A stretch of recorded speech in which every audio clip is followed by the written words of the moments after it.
So, good evening, everybody.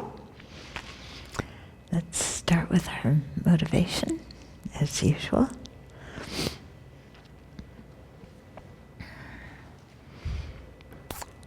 And really set a strong intention to make what we're about to do something that benefits ourselves in the long term by increasing our wisdom and helping us to gain clarity about the path, and something that also works for the benefit of others in the long term by generating compassion and bodhicitta and the wish to be of service to living beings.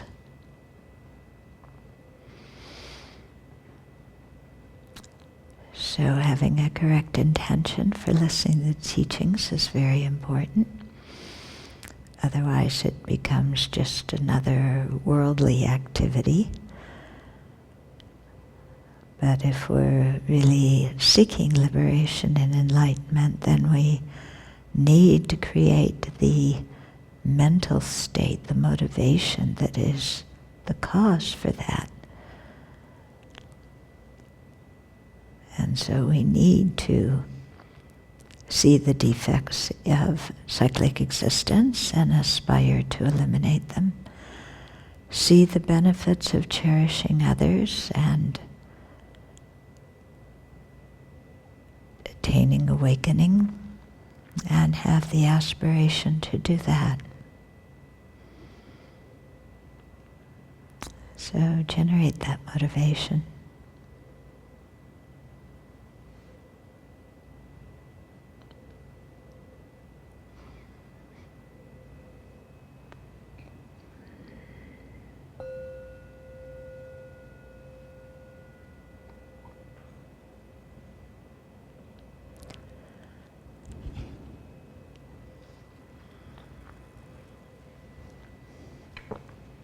So this morning I was interviewed on a show called the Yoga Hour, and the interview was about compassion. And so I talked about the practice that we have of first thing in the morning, saying, most important thing today is not to harm anybody. Most important thing is to benefit others in whatever big or small way I can. And most important thing is to continue to develop our bodhicitta motivation. And the interviewer thought that was really cool. Yeah, she liked that.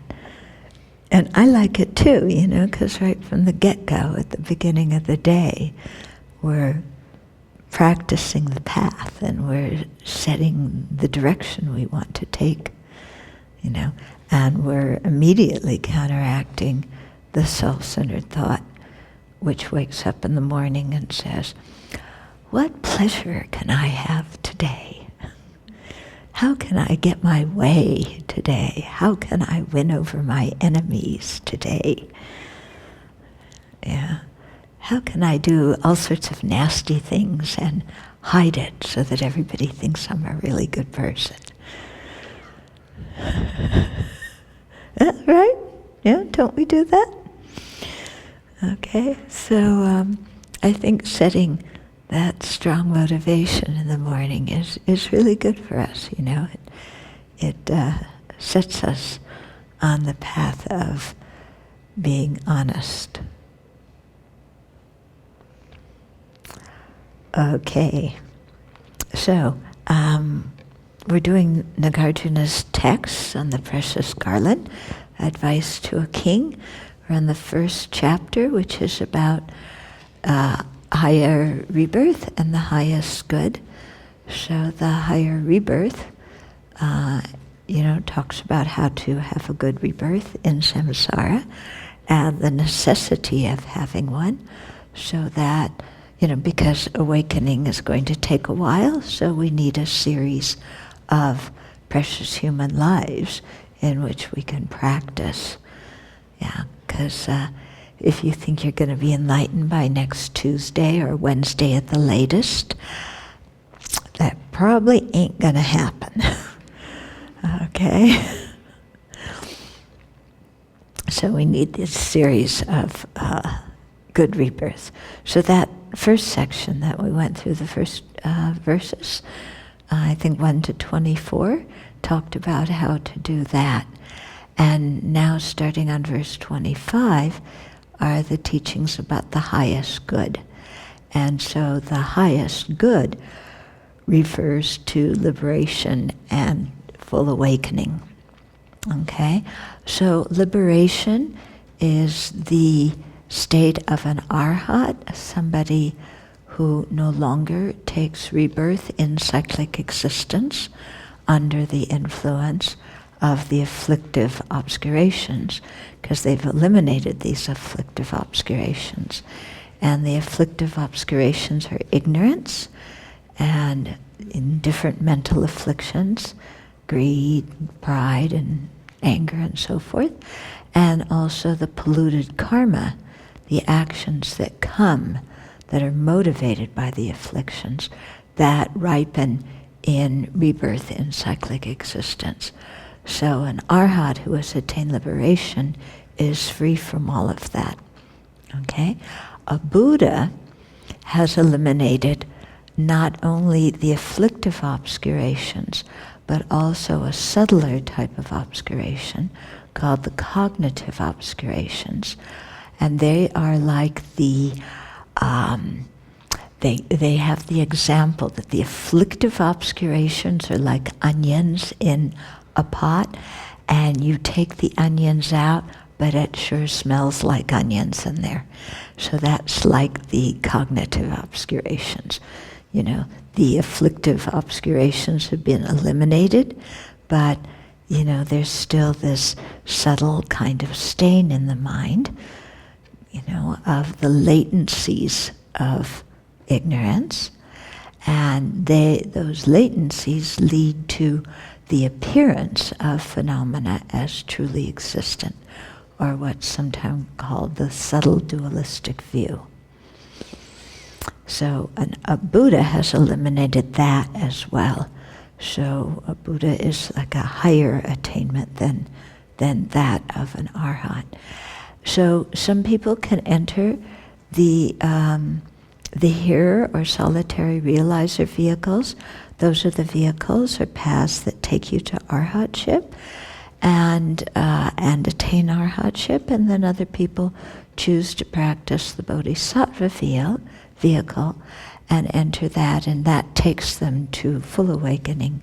Sometimes I just say awakening instead of full awakening. It is possible, if you've become an arhat, to later enter the bodhisattva path and become a Buddha. But it's kind of going about things the roundabout way. And it takes a much longer time to attain Buddhahood if you go that way. Because it means you go all the way through the arhat, the hearer path, then you start at the beginning of the bodhisattva path and you have to go through it. Okay? So, you know, we're going to be getting into now the teachings on the highest good, which are how to attain liberation and enlightenment, you know, what they are, and then how to attain them. So that's where we're at right now. Okay? So, we're on verse 25.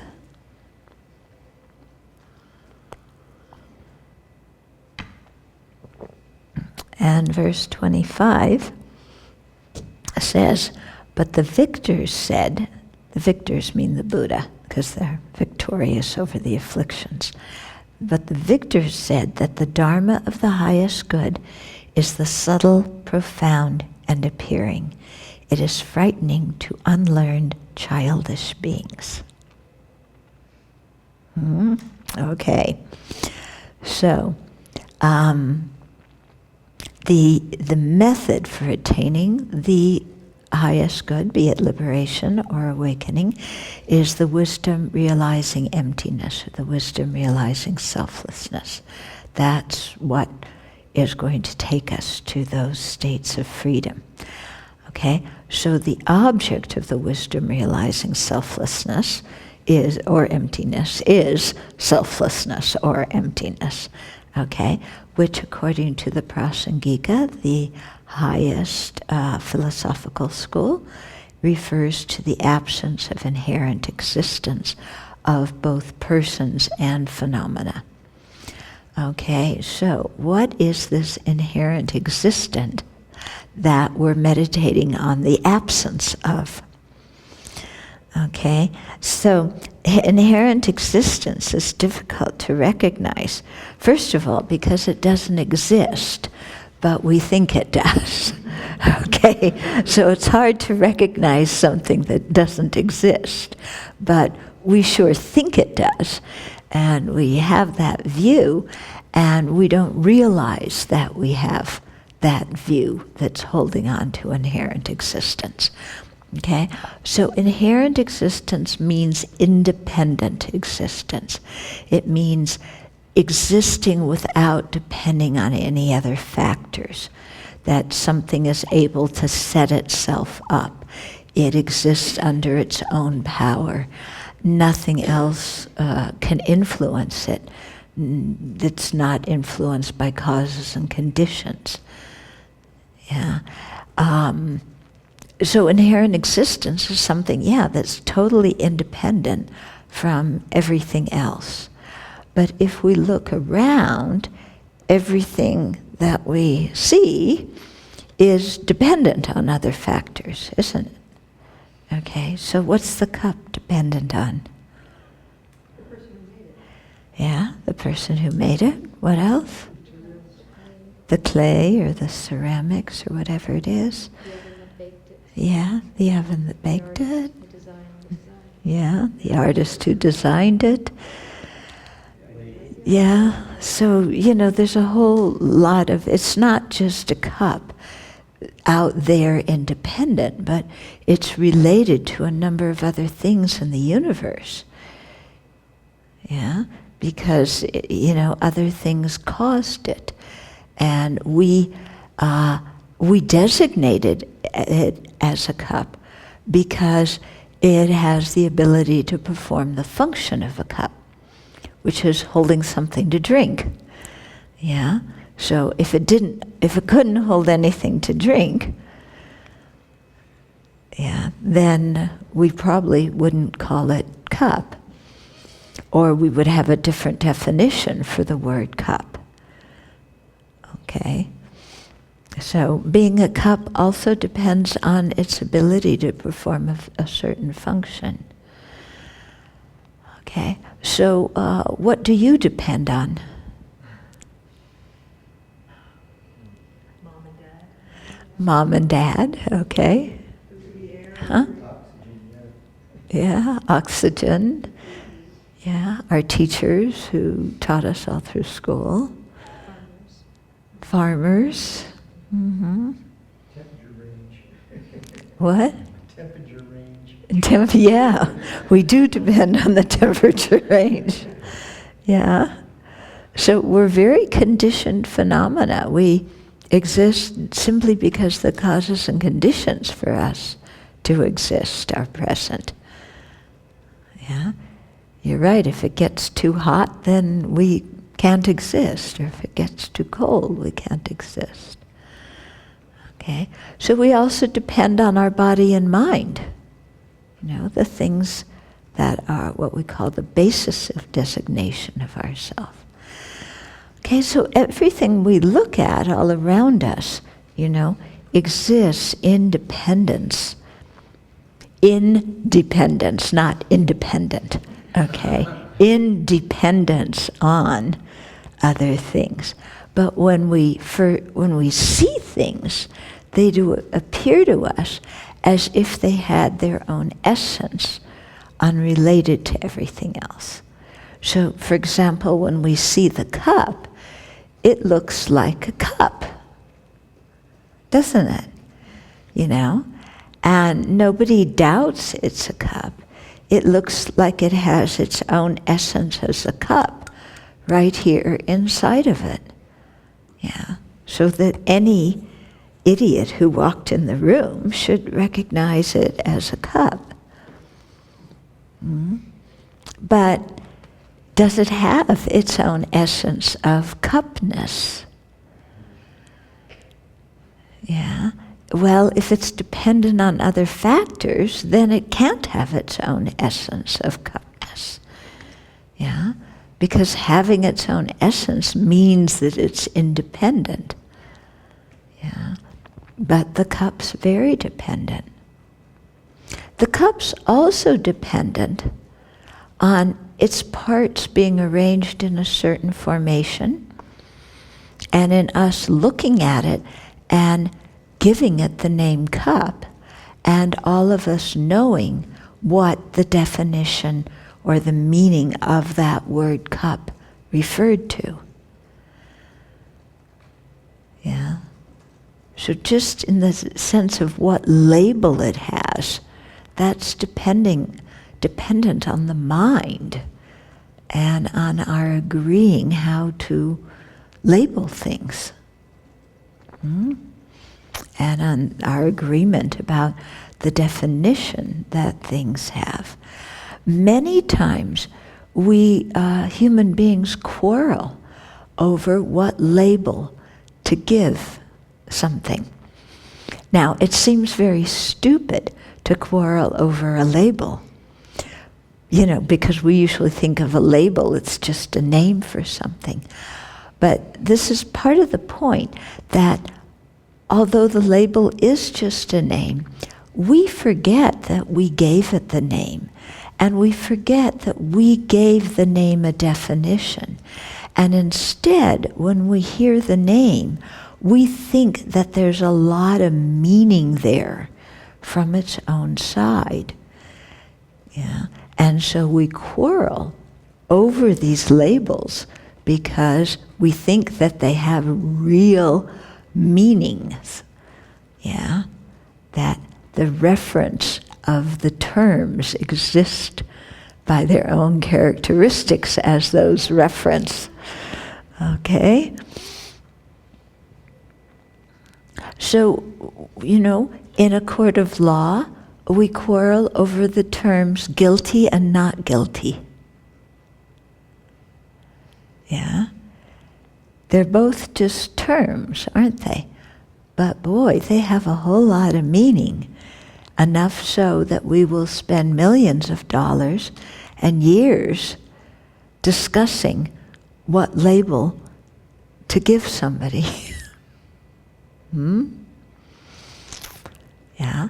When we're looking at the borders of a country, again, we will fight wars over the label of what to call a piece of dirt. Yeah?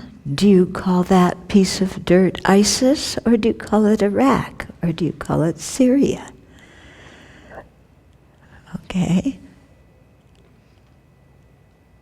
So we quarrel, over the name of dirt.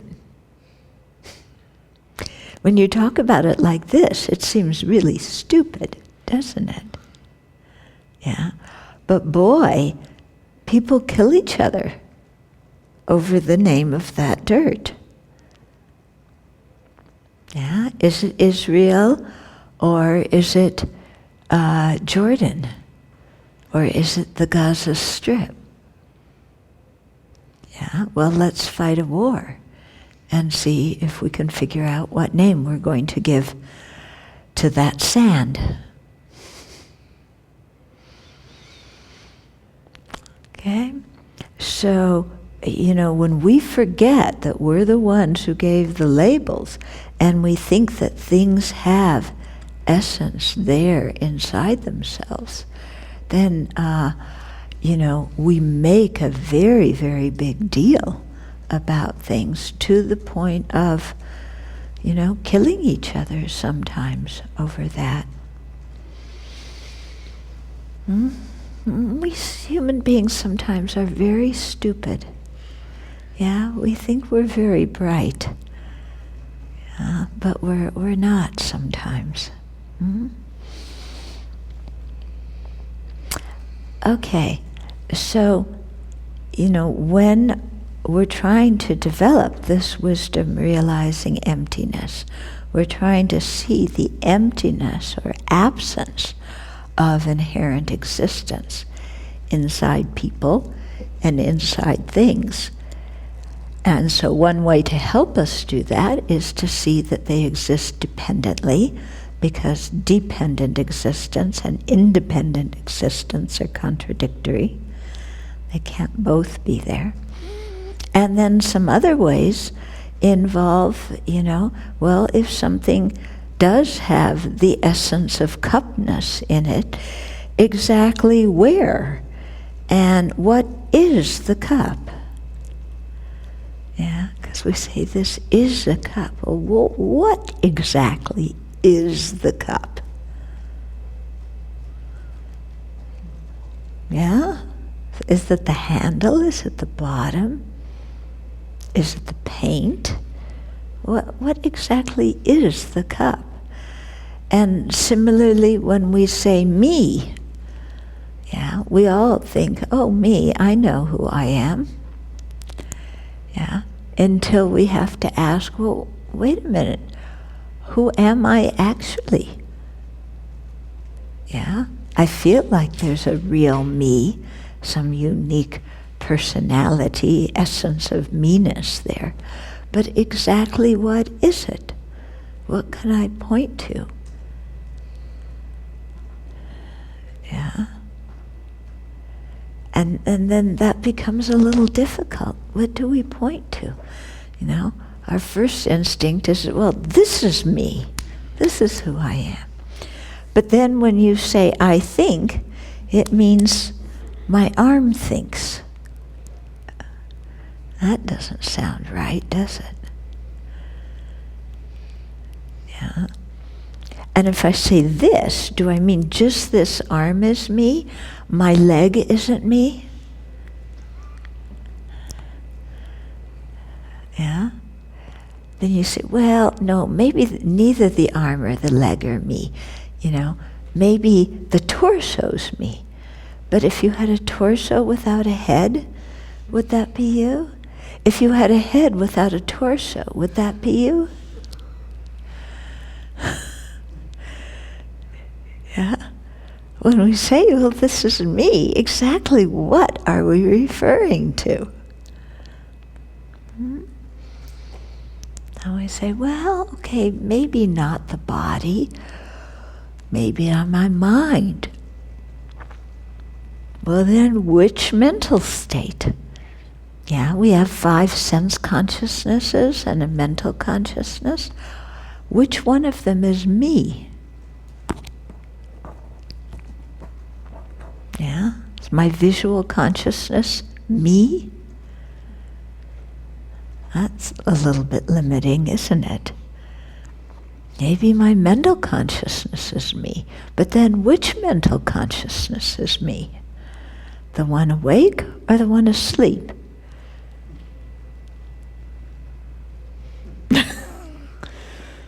Yeah, the one that's thinking correctly or the one that's thinking stupidagio? Yeah, which mental consciousness is me? Yeah. And then we sometimes say, well, I'm not my body, I'm not my mind, I'm a soul. Yeah, I'm something separate than the body and mind. So, okay, what is that soul? Yeah, point it out to me. Tell me what it is. Well, it doesn't have form or shape. Okay, then tell me some quality it does have so I can identify it. Well, it's who I really am. What does that mean? Who you really are at what age?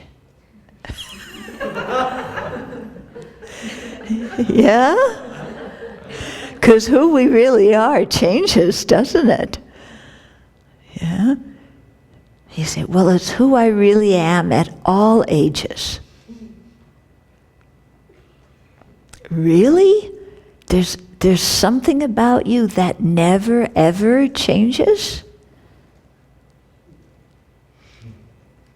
What is that thing about you that never changes? That's always the same. And if it never changes, then it can't perform any functions. It can't do anything.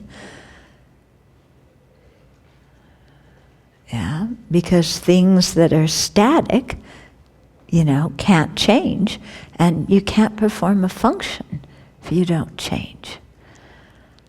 Yeah, so what is this soul? Having the idea of a soul, it's very reassuring. But if you start to look at it and examine, well, what does that mean? Yeah. So it's quite interesting, a lot of what we human beings believe in, it's because it's comfortable and reassuring to us emotionally, not because it really exists, but because it's comfortable.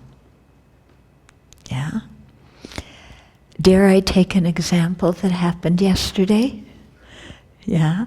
Of somebody saying he was a secular humanist. Well, that's very comfortable to say that. I'm a secular humanist. Then nobody can ever criticize you. Because a secular humanist has ethical values. They think about love and compassion and forgiveness. So everybody likes secular humanists because the definition sounds very good. Yeah, so it's a very secure ego thing to say I'm a secular humanist. Yeah, to say I'm a Buddhist, then people are going to ask you questions. Yeah, what do you mean you're a Buddhist? What's a Buddhist? Do you really believe in all that stuff? But secular humanism, you have a free pass until somebody like me comes along and says, what is a secular humanist? What do you mean you're a secular humanist? Tell me what that means. Okay. So, often we just, we accept things because emotionally they're comfortable for us. Yeah, so that's why I always say first people decide what they believe, then they find a scripture that supports it. Yeah. Supposedly in Buddhism that doesn't happen. Yeah. Yeah. But, sometimes it is good to quote some scripture or another because sometimes the Buddha and the sages, they know something, They're not stupid. So it can really benefit us sometimes to quote them and to listen to what they say. But a secular humanist, you don't need to listen to what anybody else says, do you? Yeah? It's really quite pleasant. Nobody's going to, criticize.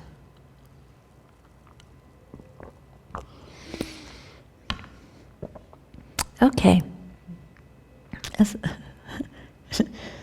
So let's go back to verse 25. I was just trying to give you a little bit of an introduction about what we're getting into here.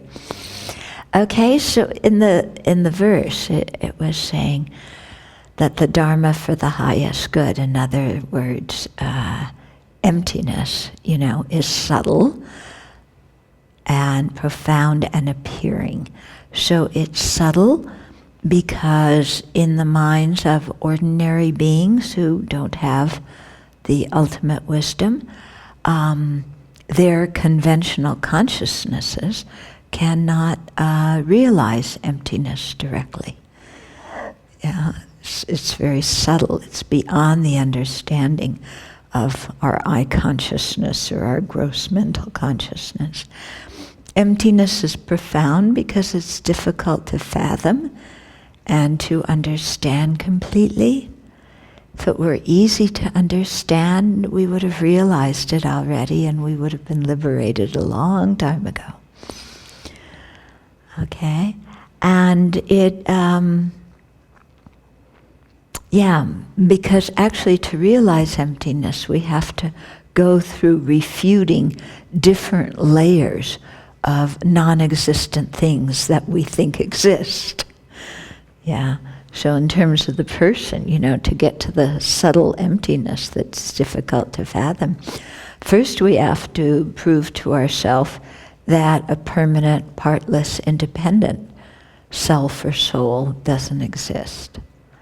Yeah, then we have to prove to ourselves that a self-sufficient, substantially existent person, one that's like a controller, that one doesn't exist. Then we can get to an inherently existent one doesn't exist. Okay, and emptiness is appearing in that it appears to the minds of the intelligent who possess great merit and great wisdom. But it doesn't appear to the minds of ordinary living beings whose minds are cluttered, and overlain with so many wrong views and chaotic emotions. Okay? So for unlearned childish beings, that's us. We don't like to think of ourselves as unlearned childish beings. I'm a grown-up. I know everything. Yeah? But in terms of Dharma practice, we are unlearned because we don't know, we don't understand what emptiness and selflessness is. And we are childish in that we just accept that what appears to our senses exists the way it appears. And we're childish in that we believe every thought that flutters through our mind. Yeah, we don't have much discriminating wisdom to see, what kind of thought is correct and what thought is, off the wall. Yeah? What kind of action creates virtue and good results, and what actions create non-virtue and bad results. We're very ignorant about that. So we're called childish. Yeah. And dare I say, we're also childish because we always want to get our way. And we always want to look good. And we throw temper tantrums until that happens. Yeah.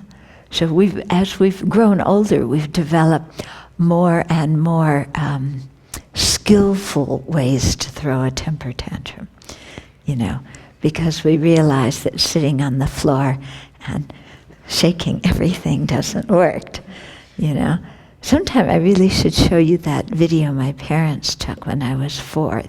They filmed me having a temper tantrum because my skates, I couldn't put my skates on, right? Because those were the days with skates, you had to screw them onto your shoes. Yeah, they weren't like nowadays skates where you put your whole foot in and they stay on.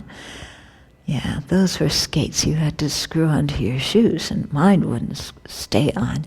And I was so frustrated. I was about 4 years old. So of course they took out the motion picture camera and filmed it. Okay, so I've become much more discreet in my temper tantrum since then. Okay, yeah. So now I can present all sorts of arguments to people why my way is right. I've learned how to pout in an acceptably, a societally accepted way of pouting, so that it's just enough so that somebody knows you're unhappy, but not so much that they're going to tell you, get over it. Okay, so you can pout. We're very skillful, aren't we? And then also we have all sorts of ways to, it's not exactly bribing or threatening, but if I don't get my way, then I'm not going to do this thing you want me to do. Yeah, we don't say it that clearly, do we? But it sure comes across. Okay, so we're childish beings on a number of accounts, aren't we? You're all looking, who, me? Who, me? Okay, so emptiness, is subtle, profound, and appearing, and it's frightening to the unlearned childish beings. So, childish beings who just think about my happiness now, who have never studied the Buddha's teachings about emptiness, who are grasping for the pleasure of this life. Yeah, when they hear about emptiness, they get really, really scared. Yeah, because they misunderstand emptiness.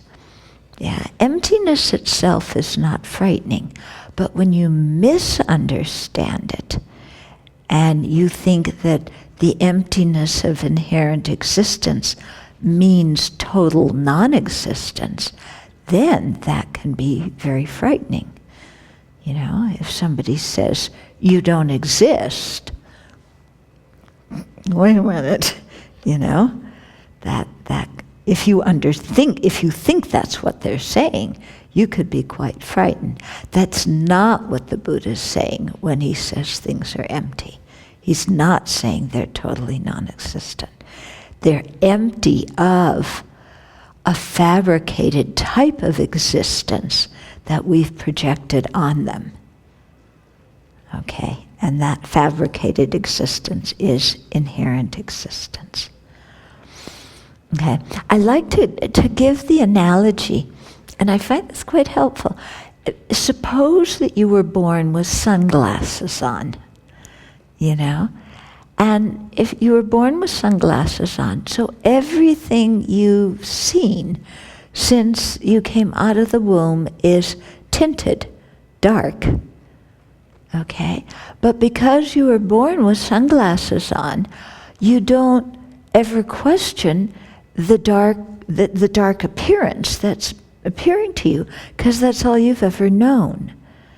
Yeah? So if somebody comes along and says, oh, the plants are very bright green, you say, no, they're not. Because all you've ever seen is things through the sunglasses. Yeah? And if somebody says, things don't exist as they appear through the sunglasses, yeah, then you might freak out and think, oh, they mean things don't exist at all.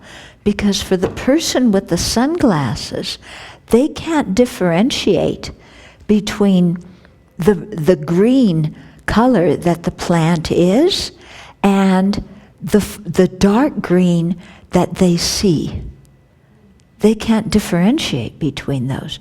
So when you say, things aren't that dark green, they think you're saying, oh, things aren't green at all, because they mix it up like that.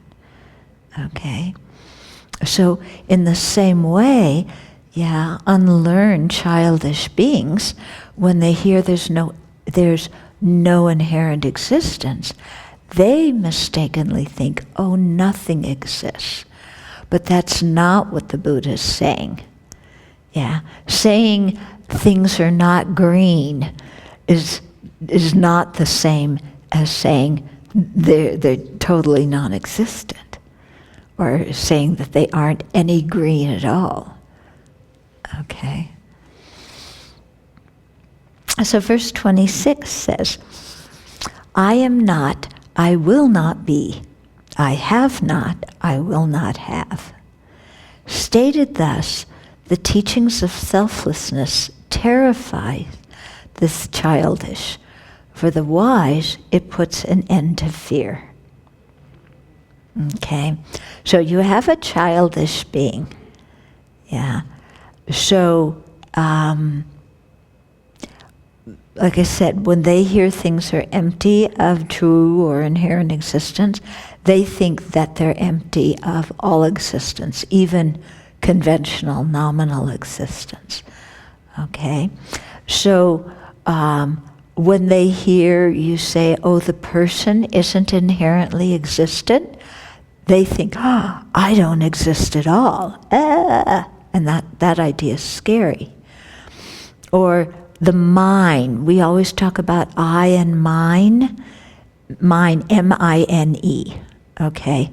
Meaning, the mine means the person who's the owner of something.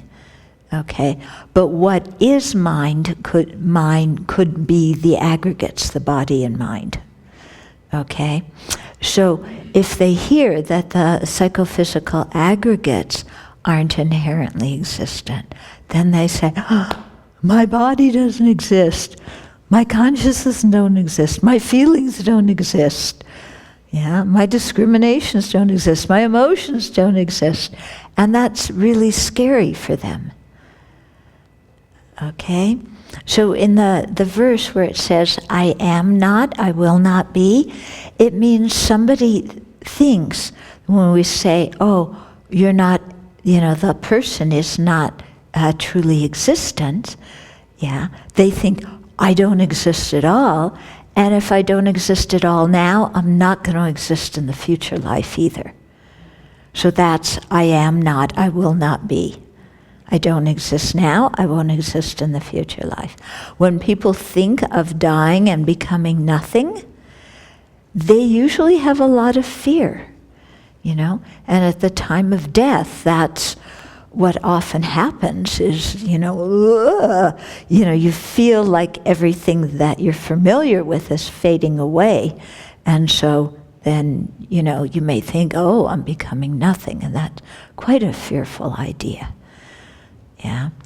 My dad didn't believe in rebirth. He said to me, gee, it would be so nice to believe in rebirth, but somehow he came from a scientific upbringing, he couldn't. And he was quite afraid. I mean, long before he died, he was afraid of dying because it meant becoming nothing, Now, you could certainly get somebody who says, well, I'm not afraid of dying, After death, there's nothing. There's nothing to be afraid of if there's nothing. Yeah, because you just die, and there's nothing, so there's no pain. So it's all okay. Yeah, so people make that kind of argument. I mean, there was a time in my past when I didn't believe in rebirth, and that's what I said. How you become nothing, no problem. Yeah, it sounds really good until you actually think about it. Yeah? And then you realize that deep down, you're really scared of becoming nothing. Because we look at how, even in very gross contexts, if we're not acknowledged as existing, how freaked out we get. Yeah? We get, we need to know that we're here and we're part of a group or something like that, whatever it is. And we may say, oh, it's no problem, I give up my body. No problem. Yeah? But then somebody asks you, please give $20 for a charity? And no. So then, it's hard to give $20 to a charity, but it's easy to give your body?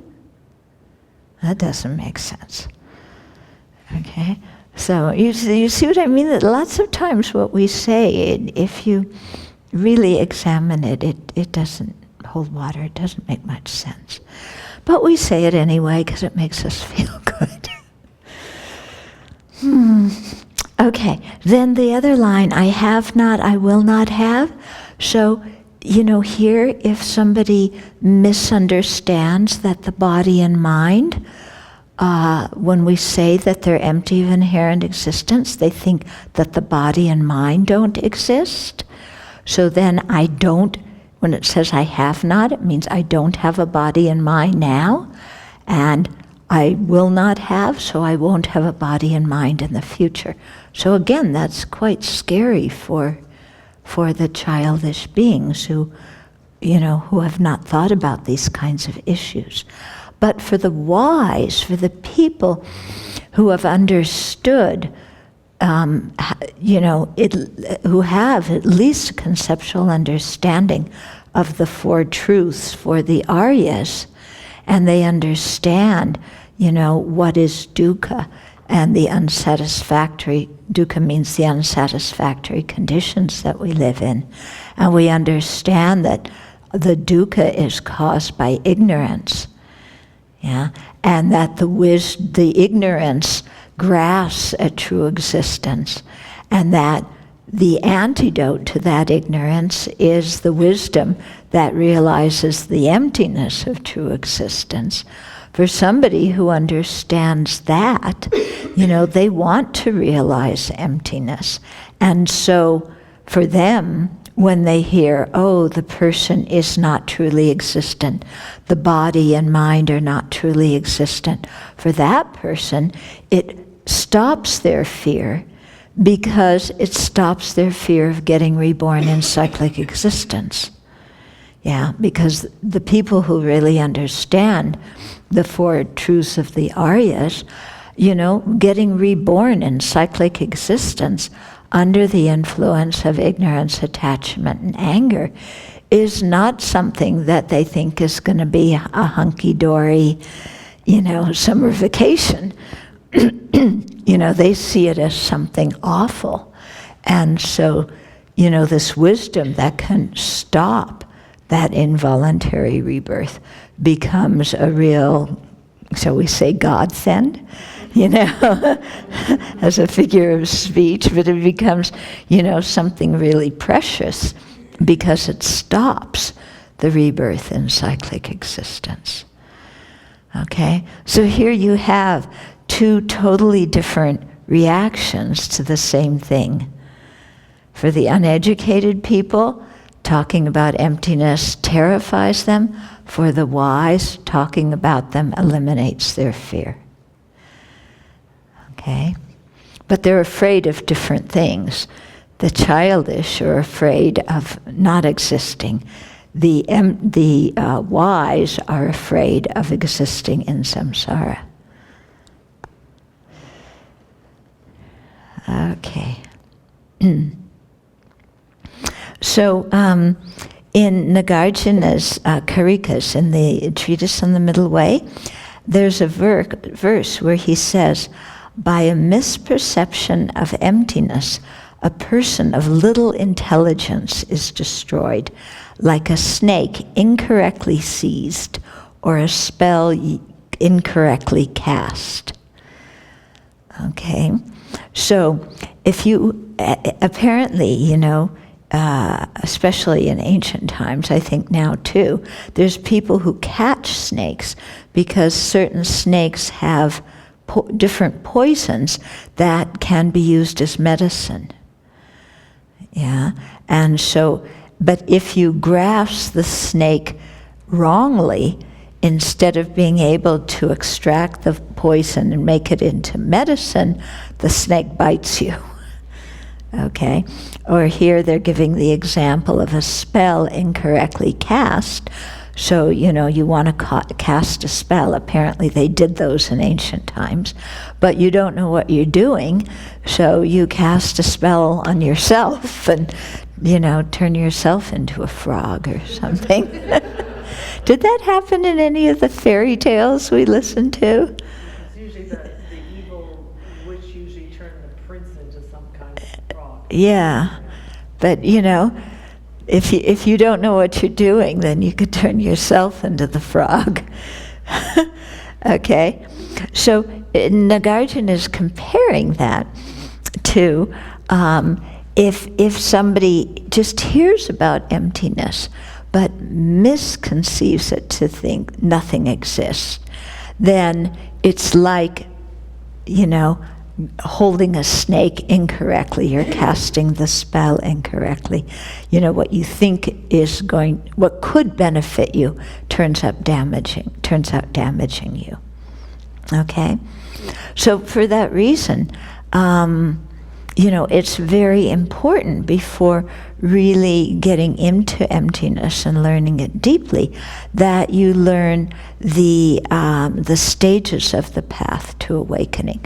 So especially you learn about karma and its results, karma meaning actions, and how our actions bring certain results, in terms of what we're reborn as, what we experience in our life, the kind of habitual behavior we have, the place and environment we're born into, that all of that is influenced by our previous actions. And so, when we understand that, well, then when we hear about emptiness, we don't go to the extreme of thinking nothing exists, because we've already gotten a good grounding in knowing that cause and effect functions. Yeah, that causes bring their results. Not only in a scientific way, but, in many, many ways that causes bring their, when you're doing a chemistry experiment, you do certain things, it brings a result. Biology, you do this, it brings a result. So similarly, ethically, you do certain actions, it brings results. Okay. So one thing that people do get confused about, when they're thinking about emptiness, is that when somebody has a direct realization of emptiness, conventional phenomena don't appear to them. Only emptiness appears. And so people can get confused and think, oh, well, this wisdom realizing emptiness is the ultimate wisdom. So if things don't appear to this wisdom, then they don't exist at all. Okay? And that's not correct, because the wisdom realizing the ultimate nature only has the ability to realize the ultimate nature. It doesn't have the ability to, in non-Buddhas, to realize any conventional phenomena. So the fact that this ultimate wisdom doesn't realize the existence of the cup and the tissues and of you and me doesn't mean that all those things are non-existent. Okay, the example is, our eye consciousness can only see colors and shapes. It can't hear sounds. So the fact that our eye consciousness doesn't hear the sound of the bell does not mean that the sound of the bell doesn't exist, because the sound of the bell is not within the purview, it's not within the scope of apprehension of the eye consciousness. So similarly, for this wisdom realizing the ultimate nature, all the conventional pots and pans and people and pets, that wisdom doesn't have the ability to perceive all those conventional things. It only has the ability to perceive their emptiness of inherent existence. Okay? So the fact that ultimate wisdom doesn't perceive conventional things does not prove those conventional things lack all existence whatsoever. Okay? Is that clear? Okay, that's an important point, actually. Yeah. On the other hand, if the final ultimate nature of things were inherent existence or true existence, that ultimate wisdom should see inherent existence and true existence. Okay, because its purview is the ultimate mode of existence of phenomena. So if things really did exist inherently or ultimately, that wisdom would see that, but it doesn't. Okay, so in that way, that ultimate wisdom can show, it can prove that things don't inherently exist. But it cannot prove that the cup and the phone and the tissues don't exist. Okay? Got it? Yeah. That's important, because if you don't understand it, then you can go off to this extreme and think, well, nothing exists. And then you get really confused. Because if you think nothing exists, then you think, well, cause and effect don't exist. So my actions don't have any ethical dimension. So I can do whatever I want, and as long as I don't get caught, it's not going to have any effect whatsoever. Right? Yeah, you think that, huh? Yeah? As long as I can do it, and as long as I don't get caught, it's okay. Right? That's what we think, or thought at some time in our life. Yeah, so we did all sorts of things, didn't we? Just ask, any CEO. Yeah, I can do whatever I want as long as I don't get caught. Ask the guys on Wall Street. That's what they say. I can make all these bad deals and put the country's economy on edge. As long as I don't get caught, there's no problem. Okay? So that's, if you think that nothing exists, not even conventionally, then it's very easy to go to that extreme. Yeah? It's an extreme of nihilism. And if we live our life from that nihilistic view, then we do all sorts of horrible things. And it doesn't even faze us. Yeah, because we think it doesn't bring any result. Yeah, won't bring any result. This life, next life, well, maybe it'll bring some result this life, so I'll protect myself so I don't get caught. But it won't bring any result next life. Yeah, so then we just do who knows what.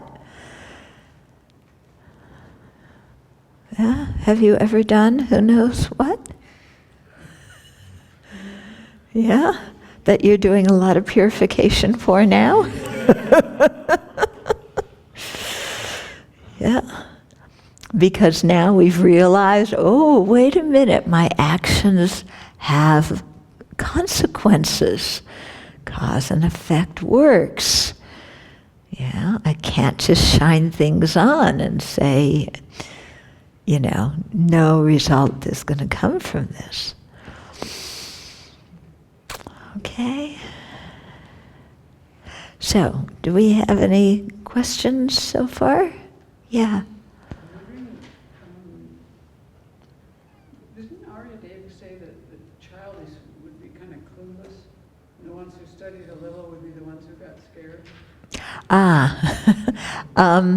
Yeah, Aryadeva says that, that quotation, that, the ignorant, you could tell them whatever they want, they don't understand anything. But somebody who is beginning to understand emptiness might get afraid because they're seeing the really deep meaning of it. So both these things are true.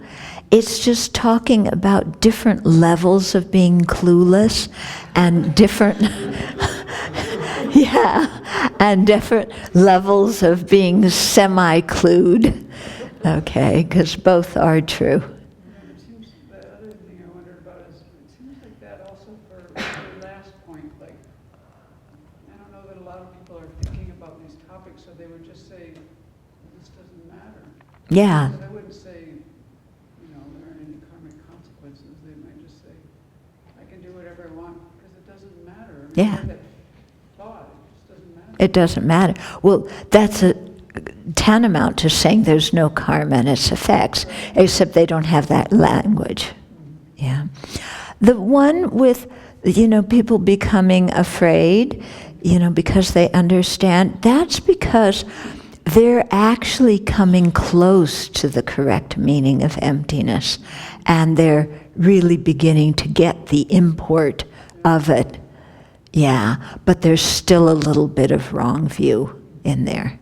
Yeah, but if they keep meditating on emptiness, then they overcome that and they arrive at the direct perception. Okay, but this first one that we're talking about now is people who don't know anything about it and just totally misunderstand. And then the second thing about, how there's so much, like we mentioned many times with the inmates, one thing they didn't really realize before is that things have consequences. Yeah. So we're not thinking along those lines. Like when we were kids, we weren't thinking along those Yeah. lines. Yeah. When you're a kid, you just do what you want and you never think how is it going to influence you as an adult. Your parents are thinking about that, and trying to get you to change your behavior. But we just go, whatever, We're not thinking like that at all. It seems like when people are close to death, oftentimes they will start thinking about the actions that they did. And Yeah. it really comes up very Wrongly. about, Yeah. Yeah. That's the time when the fear can come. When they're approaching death and they're looking back at their life and, saying, look what I did and what kind of result can that bring? Yeah.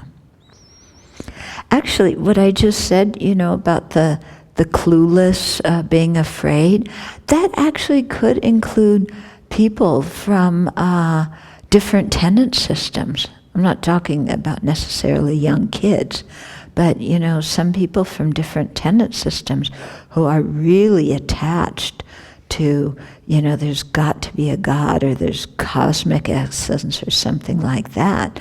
When you start to talk about emptiness, or refute their ideas, they get really quite frightened. Yeah.